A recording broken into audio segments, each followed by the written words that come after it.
الفيلم بتاعنا بيبدأ 1972 وبنشوف صاروخ اسمه أطلس، وبنعرف إن تم إطلاقه من الأرض للفضاء، ومهمته إنه يسافر عبر المجموعة الشمسية ويدور على حياة ذكية في أي مكان. وبنشوف جوه الصاروخ كان في رسمة صغيرة وكان فيها راجل وست ومعاهم خريطة بتشير لكوكب الأرض وكأنها رسالة بتقول إن ده مكاننا. وبعد سنين كتير بتعدي وبنتعرف على نيل كلارك، وبنعرف إن نيل عايش حياته المثالية وبيكون كاتب ناجح وكتبه مكسرة الدنيا وكمان بياخد جوائز عليها. وبنشوف واحدة اسمها كاترين بتعمل معاه مقابلة وبتسأله عن نجاحه، وبنشوف كل حاجة مثالية. لكن فجأة كلبه بيبدأ ينبح، وبعدها فجأة عشرات الكلاب بيدخلوا الأوضة وبيعملوا فوضى. وساعتها نيل بيصحى من النوم وبيكتشف إن كل ده كان حلم، وإنه في الحقيقة حياته مختلفة خالص. بس قبل ما نكمل الفيلم بتاعنا لازم تعرف إن اليوتيوب بيقول لنا إن أقل من 7% بس من اللي بيشوفونا هما اللي عاملين اشتراك في القناة، فياريت ما تبخلش علينا باللايك والاشتراك الجميلين بتوعك،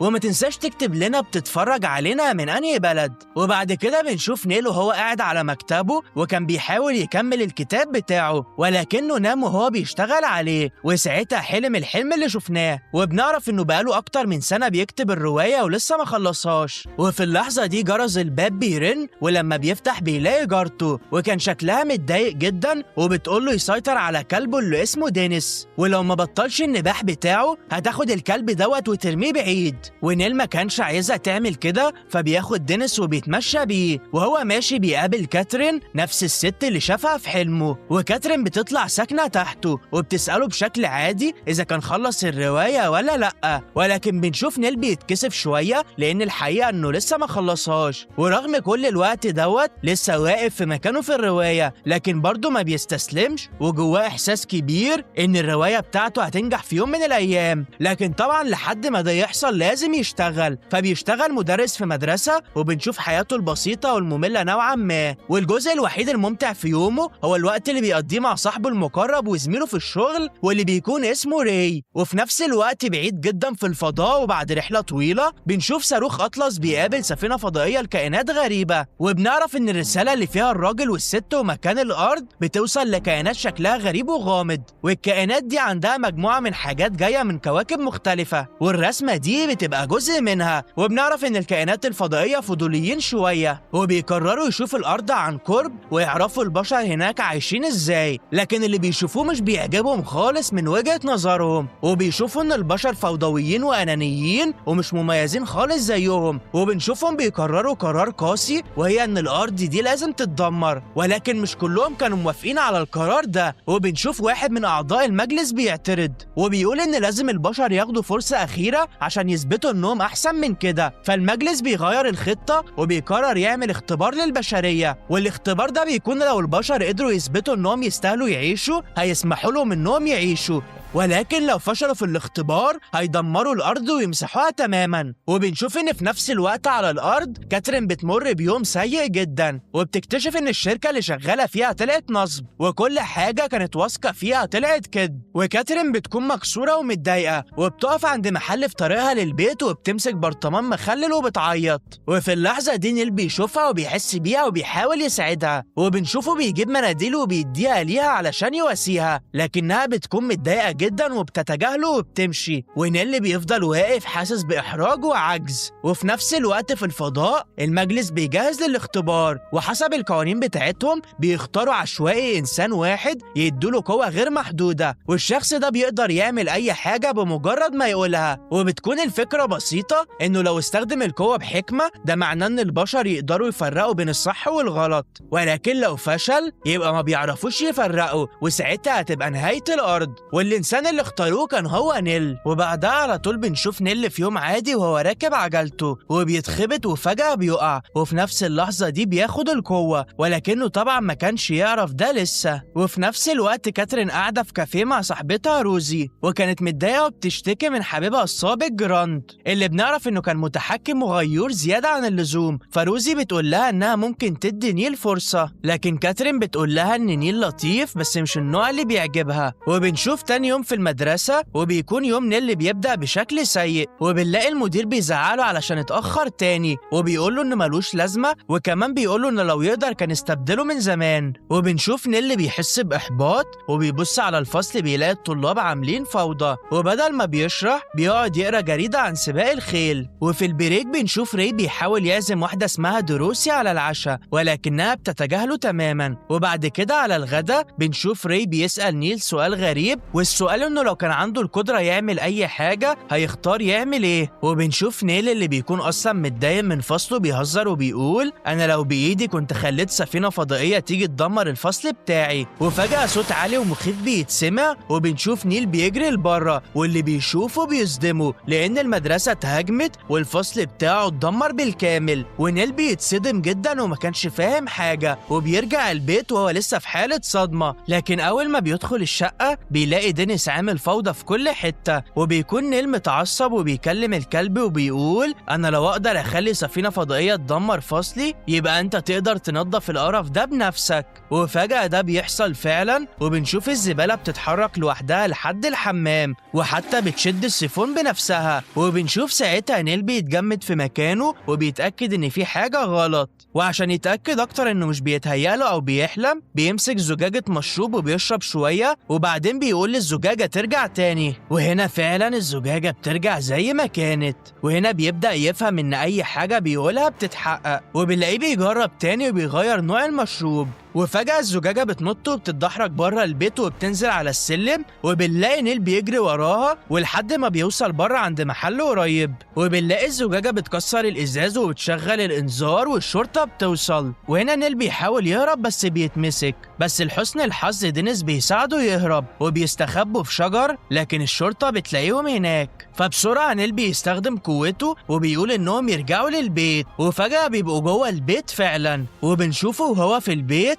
وبيكون نيل بيفتكر اللي حصل له في الفصل، وبيفهم الحقيقة إن كل اللي حصل دوت كان بسببه، وبيكون عايز يحاول يصلح غلطه، وبيقول إن كل الناس اللي ماتت ممكن ترجع للحياة. لكن الأمور بتبوظ بشكل مرعب، وبدل ما بيرجعوا ناس عاديين بنلاقي زومبي بيظهروا في المكان، والشوارع بتاعت المدينة بتتملي بالزومبي. وبنشوف نيل بيترعب فبيلغي الأمنية بسرعة، وبعدين بيتمنى إن الهجوم الفضائي ما حصلش أصلا. وفجأة الزمن بيرجع لورا وبيرجع لنقطة قبل كل اللي حصل ده، والمرة دي راي بيقول إنه لو عنده قوة كان هيخلي دروسي تقع في حبه. وفي نفس الوقت بتكون كاترين في الشغل وبتكون قاعدة بتسمع كلام مديرها، وفجأة بتشوف حبيبها السابق جرانت واقف بره، فبتروح له وبتقول له يمشي، ولكنه بيصر إنه عايزها ترجع له. ولكن بنلاقي كاترين بتقول له بوضوح إنه ما بقاش عندها أي مشاعر ليه. وبنشوف تاني يوم نيل بيروح للمدرسة لكن مفيش حاجة اتغيرت، وبيكونوا الطلبة لسه مزعجين وفوضويين ومش مهتمين بالدراسة خالص. فالمرة دي بيقرر يستخدم قوته وبيتمنى بس، وفجأة كل الطلبة بيكونوا مؤدبين وأذكياء ومتحمسين يتعلموا. وبنشوف كده إن مرة واحدة الفصل كله بقى مثالي. بعد كده بيقابل المدير وبيكون هو نفس الشخص اللي دايما بيزعقله، لكن المرة دي نيل بيغيره هو كمان. وبنلاقي المدير بيبقى طيب وودود وبيفضل يمدح نيل في شغله، وبيكون واضح إن كل حاجة بقت ماشية زي ما نيل عايز. ولما بيشوف صاحبه راي بيحاول يلفت انتباه دروسي ومش عارف، بيحس نيل ناحيته بنوع من الشفقة وبيصعب عليه صاحبه، فبيستخدم قوته تاني وبيخلي دروسي تقع في حب راي. وبنلاقي إن نيل في الأول بيحس إنه بيحل المشاكل بتاعت الكل، ولكن بعد كده وهو ماشي في الشارع بيشوف صورة للبيت الأبيض، ولمجرد الهزار بيقول إنه عايز يبقى رئيس الولايات المتحدة. وفجأة ده بيحصل فعلا، وشوية رجالة شكلهم رسمي وخطير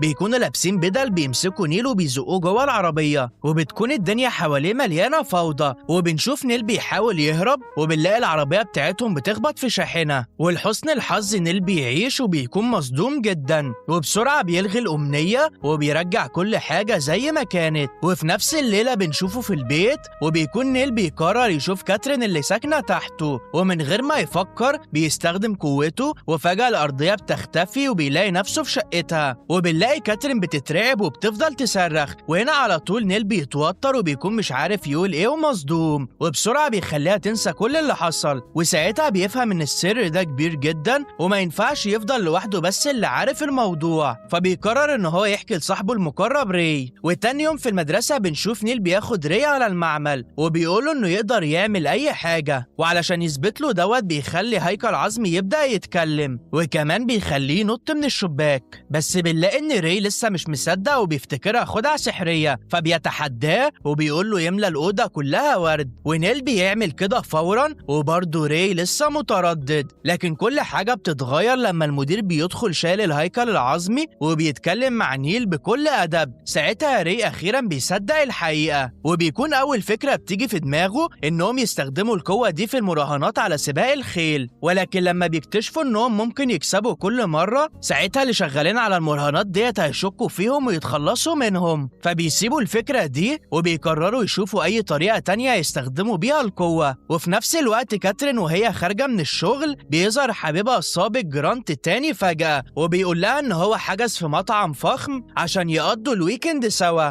ولكن كاترين بترفض العرض بتاعه، ولكنه كان مصمم إنها تيجي معاه، بس هي كانت متعصبة ومتضايقة، وبترجع البيت وبتتصل بصاحبتها روزي، وبنشوفها بتشتكي لها من شغلها ومن جرانت المزعج ده، فروزي بتقترح حاجة بسيطة وبتقول لها ليه ما تقضيش شوية وقت مع نيل، يمكن ده يحسن نفسيتك شوية. وهنا فعلا كاترين بتبدأ تفكر في الموضوع. وفي نفس الوقت في الفضاء بنلاقي ان في حاجة خرجت عن السيطرة، وبنشوف ان المجلس بين المجرات بيواجه مشكلة، وبسبب كده قوة نيل فجأة بتقف عن الشغل، وده بيحصل في أسوأ وقت ممكن. وبنشوف ان تاني يوم الصبح نيل بيحاول يستخدم قوته عشان يخلي كاترين تقع في حبه، لكن مفيش حاجة بتحصل. وفي اللحظة دي جرس الباب بيرن، وبيتفاجئ ان كاترين واقفة قدامه وفجأة بتحضنه، ويبان كأن أمنيته نجحت، لكن في الحقيقة ده حصل قبل ما قوته تقف. واللي بيكون نيل ما يعرفوش ان جرانت كان واقف بره وبيتفرج عليهم. وبعد شوية الكائنات الفضائية بتحل المشكلة وقوة نيل بترجع له من تاني. وبنلاقي في المدرسة الأمور بتبدأ تبقى غريبة تاني، لأن ري بدأ يلاحظ ان دروسي بقت مهووسة بيه بشكل مبالغ فيه، لدرجة انها عامله له زي مزار كده، وكمان الطلبة بدأوا يعاملوه كأنه الرئيس، ولكن واضح ان الموضوع زاد عن حده. وفي البيت بنشوف نيل قاعد مرتاح، ولكن دينيس بيفضل ينبح من غير ما يوقف، فنيل بيتضايق وبيستخدم قوته وبيحول دينيس لكلب بيتكلم، ودلوقتي دينيس بقى يتكلم زيه زي البشر، ونيل كمان بيبدأ ياخد منه النصايح في الحب. وفجأة جرس الباب بيرن، فنيل بسرعة بيقول لدينيس يسكت، ولما بيفتح الباب بيلاقي كاترين بتدخل وبتحاول تشرح اللي حصل امبارح، وبتقول انها فعلا معجبة بنيل وعايزة تقعد معاه وقت اكتر، وكل حاجة تبان ماشية كويس. لكن فجأة دينيس بيبدأ يزعق من المطبخ، فبنشوف كاترين بتسمع الصوت وبتتلخبط خالص وبتفهم الموضوع غلط، وبتبدأ انها تشك في نيل، فبتخاف منه وبتمشي فورا. فنيل بيحاول يوقفها ويفهمها، ولكن بيكون الاوان فات، فبيستخدم قوته علشان يلحقها، وبينتقل فجأة جوه اتوبيس، لكن الامور بتبوظ تاني، وبيلاقي نفسه محشور في موتور الاتوبيس. ولما بيطلع اخيرا وبيدخل جوه بتكون كاترين مشيت، وبنشوف نيل بيجري وراها، لكن فجأة ري بيظهر وهو متوتر جدا، وبيطلب من نيل يصلح موضوع دروسي، لاننا دلوقتي بنعرف ان دروسي مقتنعة ان ري سيدها وبتمشي وراه في كل حتة، ولكن نيل بيكون مستعجل لانه بس كان عايز يكلم كاترين، فبيقوم محاول ري لسجق علشان ما يعطلوش. وفي نفس اللحظة دروسي ومجموعة الناس اللي معاها بيوصلوا وبيبصوا على عربية ري وهم متلخبطين. وفي نفس الوقت نيل أخيرا بيلاقي كاترين في كافيه، وبيحاول يشرح لها كل حاجة، وبيقول لها إن الصوت اللي سمعته هو صوت الكلب بتاعه دينيس. لكن قبل ما يكمل العاملة في المحل بتشوف السجق في إيده وبتجبره يدفع تمنها، بس نيل بيقول لها إن السجق ده كان معاه من قبل كده، ولكنها بتصمم إن هو يدفع تمنه، فبيتضايق وبيدفع الفلوس، وبعدها بيرجع ري لطبيعته. ولكن أول ما ري بيرجع بيلاقي دروسي والناس اللي معاها بيجروا وراه تاني، وبنشوف في الفضاء الكائنات الفضائية بيتفرجوا على كل اللي بيحصل، وبيبدأوا يفهموا حاجة مهمة، إنهم عملوا غلطة كبيرة، وهي إنهم يدوا القوة دي لواحد زي نيل ما كانش القرار الصح. وفي نفس الليلة بنلاقي كاترين بترجع بيتها وبتتصدم لما بتلاقي جرانت جوه شقتها، وبتكون مرعوبة، وبتقفل على نفسها وبتهرب لشقة نيل علشان يحميها. فنيل بيفتح لها بسرعة وبيحاول يهدي الوضع، وحتى بيقول لدينيس يتصرف كأنه كلب عادي شوية. وبنشوف خلال العشاء نيل أخيرا بيحاول يقول لكاترين الحقيقة، وبيشرح لها إن هو عنده قدرة خارقة وإن دينيس يقدر يتكلم. ولكن بدل ما بتصدقه، كاترين بتفتكر إن نيل فقد عقله واتجنن، وفاكرة كمان إنه بيمر بانهيار نفسي، وبتقول إنها عايزة تساعده. وفي اللحظة دي كل حاجة بتسوء أكتر، لأننا فجأة بنلاقي جرانت بيكسر باب شقة نيل وبيدخل ومعاه مسدس. لكن المرة دي نيل بيستخدم قوته وبياخد المسدس منه، وبنشوف الاتنين بيبدأوا يتخانقوا. لكن كاترين بتزهق من الفوضى دي كلها وبتمشي وبتسيبهم يحلوا الموضوع لوحدهم. وهنا بنشوف إن نيل بيقرر يدي جرانت درس، فبيرفعه وبيحبسه في السقف، وبعدها بيوقعه تحت في الزرع. وعلشان يخوفه أكتر بيخلي $1,000,000 يظهروا في إيده وبعدين يختفوا، وبثقة بيقول إنه يقدر يعمل أي حاجة لما يقولها ويحرك إيده. ولكن هو بيتكلم مع دينيس بيتشتت، ودي كانت غلطته، لأننا بنشوف جرانت بيستغل الفرصة وبيهجم عليه من ورا وبيضربه وبيفقده الوعي. وبنلاقي إن نيل لما بيفوق بيلاقي نفسه مربوط، وجرانت بيكون خطفه هو ودينيس. ودلوقتي بيجبره إنه يقرا من قايمة جرانت هو اللي كاتبها، ولو رفض هيقتل الكلب بتاعه دينيس. وهنا نيل بيكون مضطر وبيبدأ ينفذ كل اللي جرانت عايزه علشان ما يقتلش دينيس. وبنلاقي إن أول طلب غريب بنعرف إن جرانت فيه بيؤمر إن كل الإنجليز يبقى عندهم ودان كبيرة ورجلين بط، وبالفعل نيل بيحقق الأمنية دي. وفي نفس الوقت كاترين بترجع شقة نيل وبتشوف الفوضى فبتقلق، وبنشوفها وهي بتدور وبتلاقي ري مستخبي في الدولاب. وري على طول بيشرح لها كل حاجة، وبيقول لها إن دروسي والناس اللي معاها مقتنعين إن هو مش بشري وفضائي، وعاوزين كمان يثبتوا ده. وهنا كاترين بتبدأ تفهم إن في حاجة غلط، فبتقرر تروح تدور على جرانت. لكن أول ما بيخرجوا أتباع دوريس بيجروا ورا ري تاني، وكاترين وري بيجروا وبيعرفوا يهربوا منهم بالعافية. وفعلا بيوصلوا لشقة جرانت، واللي بتكون شقة فخمة جدا، وجوه بيلاقوا جرانت مسيطر على نيل. وأول ما بيسمع صوت كاترين جرانت بيدي آخر أمر، وبيقول لنيل يخلي كاترين تقع في حبه بجنون. ولكن هنا نيل غصب عنه بينفذ،